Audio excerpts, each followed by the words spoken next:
Hello friends, welcome back to my channel. Gruhalakshmi related ಮತ್ತೊಂದು big ಅಪ್ಡೇಟ್ನ ನಿಮಗೆ ತಿಳಿಸ್ಕೊಡ್ತಾ ಇದ್ದೀನಿ. ರಾಜ್ಯ ಸರ್ಕಾರದ ನಾಯಕರು ಪ್ರತಿಯೊಂದು ದಿನಕ್ಕೆ ಪ್ರತಿಯೊಂದು ಹೊಸ ಕಥೆಗಳನ್ನ ಹೇಳ್ತಾ ಇದ್ದಾರೆ. ಈಗ ಮತ್ತೊಬ್ಬರು ಸರ್ದಿ ಇವ್ರು ಏನು ಹೇಳ್ತಿದ್ದಾರೆ ಅಂದರೆ, ಗೃಹಲಕ್ಷ್ಮಿ ಯೋಜನೆ ಹಣವನ್ನು 2 ತಿಂಗಳು ನಾವು ಲೇಟಾಗಿ ಹಾಕ್ತು ಅಂದರೆ ಆಕಾಶ ಏನು ತಲೆ ಕೆಳಗಾಗಿ ಬೀಳೋದಿಲ್ಲ ಅಂತ ಹೇಳ್ತಿದ್ದಾರೆ. ಮತ್ತೆ ಒಬ್ಬರು 3 ತಿಂಗಳಿಗೊಂದ್ಸಲ ಹಾಕ್ತೀವಿ, ಗೌರ್ಮೆಂಟ್ ಕಡೆಯಿಂದನೇ ಈ ರೂಲ್ಸ್ ಇದೆ ಅಂತ ಹೇಳ್ತಾ ಇದ್ದಾರೆ. ಏನಪ್ಪ ಇದು, ನಮಗೆ ಚುನಾವಣೆ ಸಂದರ್ಭದಲ್ಲಿ ಹಣ ಪ್ರತಿ ತಿಂಗಳು ಕೂಡ 2,000 ರೂಪಾಯಿ ಹಾಕ್ತೀವಿ ಅಂತ ಹೇಳಿದ್ರು. ಅದಾದಮೇಲೆ ಡಿ ಕೆ ಶಿವಕುಮಾರ್ ನೋಡಿದ್ರೆ, ನಾವು ಪ್ರತಿ ತಿಂಗಳು ಹಾಕ್ತೀವಿ ಅಂತ ಹೇಳಿದ್ವಾ, ನಾವು ಯಾವಾಗ ಹಾಕ್ತೀವೋ ನೀವು ಅವಾಗ ಹಾಕಿಸ್ಕೋಬೇಕು, ಅವಾಗ ನಿಮ್ಮ ಅಕೌಂಟಿಗೆ ಬರುತ್ತೆ ಅಂತ ಹೇಳ್ತಿದ್ದಾರೆ. ಒಬ್ಬೊಬ್ಬರು ಒಂದೊಂದು ರೀತಿಯಾಗಿ ಹೇಳ್ತಿದ್ದಾರೆ. ಯಾಕೆ ಈ ರೀತಿ ಮಾಡ್ತಿದ್ದಾರೆ, ಗೃಹಲಕ್ಷ್ಮಿ ಏನಾದರೂ ಸ್ಟಾಪ್ ಆಗುತ್ತಾ, ಏನಿದು ಹೊಸ ಕತೆ, ಕಂಪ್ಲೀಟ್ ಇನ್ಫಾರ್ಮೇಷನ್ ಈ ವಿಡಿಯೋದಲ್ಲಿ ಸಿಗುತ್ತೆ. ಫಸ್ಟ್ ಟೈಮ್ ಚಾನಲ್ ನೋಡ್ತಿದ್ರೆ ಸಬ್ಸ್ಕ್ರೈಬ್ ಮಾಡ್ಕೊಳ್ಳಿಲ್ಲ ಅಂದರೆ ಮಿಸ್ ಮಾಡದೆ ಸಬ್ಸ್ಕ್ರೈಬ್ ಮಾಡ್ಕೊಳ್ಳಿ. ಹಾಗೆ ಪಕ್ಕದಲ್ಲೇ ಕಾಣೋ ಬೆಲ್ಲೈಕನ್ ಮೇಲೆ ಕೂಡ ಕ್ಲಿಕ್ ಮಾಡ್ಕೊಳ್ಳಿ. ನೋಡಿ, ಗೃಹಲಕ್ಷ್ಮಿ ಯೋಜನೆ ರಾಜ್ಯ ಸರ್ಕಾರದ ಕಡೆಯಿಂದ ಬಂದಿದೆ. ಎಲೆಕ್ಷನ್ ಪರ್ಪಸ್ಗೋಸ್ಕರ ಎಲೆಕ್ಷನಲ್ಲಿ ಗೆದ್ರೆ ಪ್ರತಿಯೊಬ್ಬರು ಮಹಿಳೆಗೂ ಕೂಡ ನಾವು 2,000 ರೂಪಾಯಿ ಹಾಕ್ತೀವಿ, ರೇಷನ್ ಕಾರ್ಡ್ ಇರೋಂಥ ಮಹಿಳೆಯರ ಖಾತೆಗೆ ಬರುತ್ತೆ ಅಂತ ಹೇಳಿದ್ರು. ಆದರೆ ಒಂದೇ ಒಂದು ತಿಂಗಳು ಕೂಡ ಕರೆಕ್ಟಾಗಿ ಇವ್ರು ಹಾಕಿಲ್ಲ. ಇವ್ರು ಇಷ್ಟ ಬಂದಾಗೆ ಹಾಕಿರೋದು, ಲೇಟಾಗಿ ಹಾಕಿದ್ದಾರೆ. ಈ ತಿಂಗಳದು ಮುಂದಿನ ತಿಂಗಳು ಅಥವಾ 2-3 ತಿಂಗಳು ಹಣ ಹಾಕಿದ್ದಾರೆ ಅನ್ನೋದು ಒಂದು ಕಡೆ ಕಂಪ್ಲೇಂಟ್ ಆದರೆ, ಎಲೆಕ್ಷನ್ ಟೈಮಲ್ಲಿ ಮಾತ್ರ ಇವರು ಒಂದೇ ತಿಂಗಳಲ್ಲಿ 4,000 ರೂಪಾಯಿ ಹಣ ಹಾಕಿದ್ದಾರೆ ಅನ್ನೋದು ಕೂಡ ಸುಮಾರು ಜನದ ಕಂಪ್ಲೇಂಟ್. ಇವರು BJP ಇವರು ಕೂಡ ಅದೇ ಹೇಳ್ತಾರೆ, ಎಲೆಕ್ಷನ್ ಟೈಮಲ್ಲಿ ಮಾತ್ರ ನಿಮಗೆ ದುಡ್ಡಿತ್ತ 2 ಕಂತಿಂದು ಒಟ್ಟಿಗೆ ಹಾಕ್ಬಿಟ್ರ, ಇವಾಗ ಕರೆಕ್ಟಾಗಿ ನೀವು ಹಾಕ್ತಾ ಇಲ್ವಲ್ಲ ಅಂತ ಸುಮಾರು ಜನ ಕಂಪ್ಲೇಂಟ್ ಮಾಡಿದ್ರು. ಈಗ ಅದ್ರ ಬಗ್ಗೆನೇ ಒಂದು ಅಪ್ಡೇಟ್. ಈಗ 2 ವರ್ಷ ಆಯ್ತಾ ಬಂತಲ್ವ, ಈಗ ಒಬ್ಬೊಬ್ರು ಒಂದೊಂದು ರೀತಿಯಾಗಿ ಹೇಳ್ತಾ ಇದ್ದಾರೆ. ಇತ್ತೀಚೆಗೆ ಡಿ ಕೆ ಶಿವಕುಮಾರ್ ಅವ್ರು ಏನು ಹೇಳಿದ್ರು, ಪ್ರತಿ ತಿಂಗಳು ಹಾಕ್ತೀವಿ ಅಂತ ಹೇಳಿದೀವ, ನಾವು ಯಾವಾಗ ಹಾಕ್ತೀವೋ ನೀವು ಅವಾಗ ಹಾಕಿಸ್ಕೋಬೇಕು ಅಂತ ಹೇಳಿದ್ರು. ಅದಾದಮೇಲೆ ಇವರು ನಿನ್ನೆ ಅಲ್ವಾ, ಮೊನ್ನೆ ಒಂದು 3-4 ದಿನಗಳ ಹಿಂದೆ ಬೇಲೂರು ರಾಮಕೃಷ್ಣ ಅವರು ಹೇಳಿದ್ರು, ಗೌರ್ಮೆಂಟ್ ಕಡೆಯಿಂದನೇ ರೂಲ್ಸ್ ಇದೆ, ನಾವು ಪ್ರತಿ ತಿಂಗಳು ಗೃಹಲಕ್ಷ್ಮಿ ಯೋಜನೆ ಹಣವನ್ನು ಹಾಕೋದಿಲ್ಲ, ನಾವು 3 ತಿಂಗಳಿಗೊಂದ್ಸಲ ಗೃಹಲಕ್ಷ್ಮಿ ಯೋಜನೆ ಹಣ ಹಾಕ್ತೀವಿ ಅಂತ ಅವ್ರು ಹೇಳಿದ್ರು.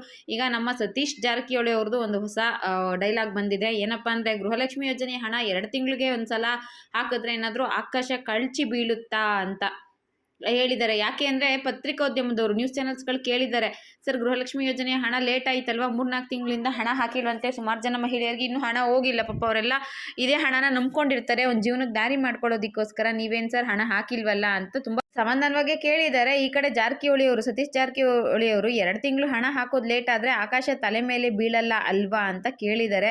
ಸೋಷಿಯಲ್ ಮೀಡಿಯಾದಲ್ಲಿ ಇದ್ರ ಬಗ್ಗೆ ಒಂದಷ್ಟು ಚರ್ಚೆ ಕೂಡ ಆಗ್ತಾ ಇದ್ದಾರೆ. ಒಂದಷ್ಟು ಜನ ಇದಕ್ಕೆ ಬೈತಾ ಕೂಡ ಇದ್ದಾರೆ. ಅದೇ ಎಲೆಕ್ಷನ್ ಟೈಮಲ್ಲಿ ಅಥವಾ ನೀವು ಎಲೆಕ್ಷನ್ ಗೆಲ್ಲೋದಕ್ಕೋಸ್ಕರ ಎಷ್ಟು ಜನಕ್ಕೆ ಯಾವ್ಯಾವ ರೀತಿಯಲ್ಲಿ ನೀವು ವಾಗ್ದಾನನ ಕೊಟ್ರ, ಇವಾಗ ಯಾವ ರೀತಿಯಲ್ಲಿ ಯಾವ ದುರಾಂಕಾರದಲ್ಲಿ ನೀವು ಮಾತಾಡ್ತಾ ಇದ್ದೀರಾ, ಬಡವರಿಗೆ ಇದು ಎಷ್ಟು ದೊಡ್ಡ ಮಟ್ಟದ ಹಣ ಅಂತ ನಿಮಗೆ ಗೊತ್ತಾ? 2,000 ರೂಪಾಯಿ ಸುಮ್ಮನೆ ಯಾರೂ ಕೊಡೋದಿಲ್ಲ. 2 ತಿಂಗಳು ಕೊಡ್ತೀರಾ, 3 ತಿಂಗಳು ಕೊಟ್ಬಿಟ್ರೆ ಇದನ್ನೇ ನಂಬ್ಕೊಂಡು ಜೀವನ ಮಾಡೋ ಎಷ್ಟೋ ಸಹಸ್ರಾರು ಕುಟುಂಬಗಳಿಗೆ ಕಷ್ಟ ಆಗುತ್ತೆ. ತಿಂಗಳು ಕೊಡ್ತೀವಿ ಅಂತ ಹೇಳಿ ಎಲೆಕ್ಷನಲ್ಲಿ ನೀವು ಗೆದ್ದ ಮೇಲೆ, ಈಗ ನಾವು ತಿಂಗಳು ಕೊಡೋಕ್ಕಾಗಲ್ಲ, 3 ತಿಂಗಳಿಗೊಂದ್ಸಲ ಕೊಡ್ತೀವಿ, 2 ತಿಂಗಳಿಗೊಂದ್ಸಲ ಕೊಡ್ತೀವಿ, ಅಥವಾ ಆಕಾಶ ತಲೆ ಮೇಲೆ ಬೀಳುತ್ತಾ, ಅಥವಾ ಗೌರ್ಮೆಂಟ್ ಕಡೆಯಿಂದನೇ ರೂಲ್ಸ್ ಇದ್ದಾವೆ 3 ತಿಂಗಳಿಗೊಂದ್ಸಲ ಹಾಕಬೇಕು ಅಂತ ಈ ರೀತಿಯಾಗಿ ನೀವು ಮಾತುಗಳನ್ನ ಆಡಬಹುದಾ? ಚುನಾವಣೆ ಟೈಮಲ್ಲಿ ಈ ಮಾತು ಹೇಳಿದರೆ ನೀವು ಸಾಕಾಗಿತ್ತು, ಅವಾಗ ಕಾಂಗ್ರೆಸ್ ಸರ್ಕಾರನ ನಾವು ಅಧಿಕಾರಕ್ಕೆ ತರಬೇಕಿತ್ತು ಬೇಡವೋ ಅಂತ ಯೋಚನೆ ಮಾಡ್ತಾ ಇದ್ದು, ಇವಾಗ ನೀವು ಮಾತು ಹೇಳ್ತಾ ಇದ್ದೀರಾ ಅಂತ ಮಾತಾಡ್ಕೊತಾ ಇದ್ದಾರೆ. ತುಂಬ ಜನ ಸತೀಶ್ ಜಾರಕಿಹೊಳಿ ಮಾತಿಗೆ ತುಂಬಾ ಕೋಪವಾಗಿ ಕೂಡ ರಿಪ್ಲೈನ ಮಾಡಿದ್ದಾರೆ. ದುರಾಂಕಾರದ ಮಾತಾಡ್ತೀರಾ, ನೀವು ಶ್ರೀಮಂತರು, ನಿಮ್ಮ ಹತ್ರ ದುಡ್ಡಿದೆ, ಅದಕ್ಕೆ ಈ ರೀತಿಯಾಗಿ ನೀವು ಆನ್ಸರ್ ಮಾಡ್ತಿದ್ದೀರಾ, ಆದರೆ ಬಡ ಜನಗಳ ಕಷ್ಟ ನಿಮಗೆ ಅರ್ಥ ಆಗೋದಿಲ್ಲ. ಸಿದ್ದರಾಮಯ್ಯ ಅವ್ರ ಸರ್ಕಾರ ಮಾತಿಗೆ ತಪ್ಪದ ಸರ್ಕಾರ, ನುಡಿದಂತೆ ನಡೆದ ಸರ್ಕಾರ ಅಂತ ಹೇಳ್ತಾರೆ. ಅದರಲ್ಲಿ ಹಣ ಹಾಕೋದು ಲೇಟ್ ಆದರೂ ಪರವಾಗಿಲ್ಲ, ನಾವು ಖಂಡಿತವಾಗ್ಲೂ ಹಾಕ್ತೀವಿ, ನೀವು ಗೃಹಲಕ್ಷ್ಮಿಯವರು ಚಿಂತೆ ಮಾಡಬೇಡಿ ಅಂತ ಒಂದು ಕಡೆ ಸಿದ್ದರಾಮಯ್ಯ ಅವರು, ಲಕ್ಷ್ಮೀ ಹೆಬ್ಬಾಳ್ಕರ್ ಮೇಡಮ್ ಅವರು ಎಲ್ರಿಗೂ ಸಮಾಧಾನ ಮಾಡೋ ಕೆಲಸ ಮಾಡ್ತಾ ಇದ್ರೆ, ನೀವು ದುರಾಂಕಾರದ ಮಾತುಗಳನ್ನ ಆಡ್ತೀರಾ. ಮುಂದಿನ ಎಲೆಕ್ಷನಲ್ಲಿ ಬನ್ನಿ ಓಟ್ ಕೇಳೋದಕ್ಕೆ, ಆವಾಗ ನಿಮಗೆ ನೋಡ್ಕೋತೀವಿ ಅಂತ ಒಂದಷ್ಟು ಜನ ಬೈಕೊಳ್ಳೋದು ಕೂಡ ನಡೀತಾ ಇದೆ. ಒಟ್ಟಿನಲ್ಲಿ ಏನೇ ಹೇಳಿ, ಆ ಎಲೆಕ್ಷನ್ ಟೈಮಲ್ಲಿ ಎಲ್ರಿಗೂ ಕೂಡ ರಿಕ್ವೆಸ್ಟ್ ಮಾಡಿಕೊಂಡು ಎಲೆಕ್ಷನಲ್ಲಿ ಓಟ್ ತಗೋಬೇಕು ಅನ್ನೋ ಪರ್ಪಸ್ಗೋಸ್ಕರ ಅವತ್ತು ಎಲ್ಲರನ್ನೂ ಬೇಡ್ಕೊಂಡಿದ್ದೀರಾ. ಇವಾಗ ಅಧಿಕಾರಕ್ಕೆ ಬಂದ ಮೇಲೆ ಉಲ್ಟಾ ಮಾತಾಡ್ತಿದ್ದೀರಾ, ವಚನ ಭ್ರಷ್ಟತೆಯನ್ನು ನೀವು ತೋರಿಸ್ತಾ ಇದ್ದೀರಾ.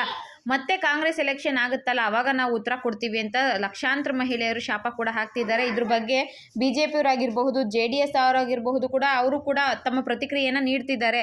ಕಾಂಗ್ರೆಸ್ ಅವ್ರು ನೋಡಿ ಯಾವ ರೀತಿ ಮಾಡ್ತಿದ್ದಾರೆ, ಇದರಲ್ಲೇ ಜನಗಳು ಅರ್ಥ ಮಾಡ್ಕೋಬೇಕು ಅನ್ನೋ ರೀತಿಯಾಗಿ ಅವರು ಕೂಡ ಹೇಳ್ತಿದ್ದಾರೆ. ಇದೇ ವಿಚಾರವಾಗಿ ಯತ್ನಾಳ್ ಅವರು ಕೂಡ ಪ್ರತಿಕ್ರಿಯೆಯನ್ನು ಕೊಟ್ಟಿದ್ದಾರೆ. ಸತೀಶ್ ಜಾರಕಿಹೊಳಿ ಶ್ರೀಮಂತರು, ಕೋಟ್ಯಾಂತರ ರೂಪಾಯಿ ಹಣ ಇದೆ, ಆಸ್ತಿ ಇದೆ ಅಲ್ವಾ, ಅದಕ್ಕೆ ಬಡವ್ರ ಕಷ್ಟ ಅವ್ರಿಗೆ ಅರ್ಥ ಆಗೋದಿಲ್ಲ ಅಂತ ಒಂದಷ್ಟು ಅವರ ಮಾತಿಗೆ ಅವರು ವಿರೋಧ ಕೂಡ ವ್ಯಕ್ತಪಡಿಸಿದ್ದಾರೆ. ಹಾಗೆ ಗೃಹಲಕ್ಷ್ಮಿ ವಿಚಾರವಾಗಿ ಲಾಸ್ಟ್ ಅಪ್ಡೇಟ್ ಏನಪ್ಪಾ ಅಂದ್ರೆ ಲಕ್ಷ್ಮೀ ಹೆಬ್ಬಾಳ್ಕರ್ ಮೇಡಮ್ ಅವರು ಇನ್ನೊಂದೇ ವಾರದಲ್ಲಿ ನಾವು ಹಣ ಹಾಕ್ತೀವಿ ಅಂತ ಎಲ್ಲಾ ಮಹಿಳೆಯರಿಗೆ ಭರವಸೆಯನ್ನ ಕೊಟ್ಟಿದ್ದಾರೆ. ನಿನ್ನೆ ಬೆಂಗಳೂರಲ್ಲಿ ನಾವು 2,000 ರೂಪಾಯಿ ಹಾಕ್ತೀವಿ ಅಂತ ಹೇಳಿರೋದೇ ಒಂದು ದೊಡ್ಡ ಖುಷಿ. ಯಾಕಂದ್ರೆ ಮಹಿಳಾ ಮತ್ತು ಮಕ್ಕಳ ಕಲ್ಯಾಣ ಅಭಿವೃದ್ಧಿ ಇಲಾಖೆ ಸಚಿವೆ ಅವರೇ ಆಗಿರೋದ್ರಿಂದ ಅವರೇ ನಾವು ಹಣ ಹಾಕ್ತೀವಿ, ಮಹಿಳೆಯರು ತಲೆ ಕೆಡಿಸ್ಕೊಬಿಡಿ ಅಂತ ಧೈರ್ಯ ಕೊಟ್ಟಿದ್ದಾರೆ. ಅದಕ್ಕೋಸ್ಕರ ಬೇರೆಯವ್ರ ಮಾತಿಗೆ ತಲೆ ಕೆಡಿಸ್ಕೊಳ್ಳುವಂತ ಅವಶ್ಯಕತೆ ಇಲ್ಲ. ಇದೇ ವಾರದಲ್ಲಿ ನಿಮಗೆ 2,000 ರೂಪಾಯಿ ಅಂತ ಹೇಳ್ತಾ ಈ ವಿಡಿಯೋನ ಇಲ್ಲಿಗೆ ಮುಗಿಸ್ತಾ ಇದ್ದೀನಿ. ಎಲ್ರಿಗೂ ಕೂಡ ಈ ವಿಡಿಯೋ ಯೂಸ್ಫುಲ್ ಆಗಿರಬಹುದು ಅನ್ಕೋತೀನಿ. ಇಷ್ಟ ಆಗಿದ್ರೆ ವಿಡಿಯೋಗೆ ಲೈಕ್ ಮಾಡಿ, ಶೇರ್ ಮಾಡಿ, ಮಿಸ್ ಮಾಡದೆ ಸಬ್ಸ್ಕ್ರೈಬ್ ಮಾಡ್ಕೊಳ್ಳಿ. ಇದೇ ರೀತಿಯ ಯೂಸ್ಫುಲ್ ಇನ್ಫಾರ್ಮೇಷನ್ ತಿಳಿಸ್ತೀನಿ. Thank you.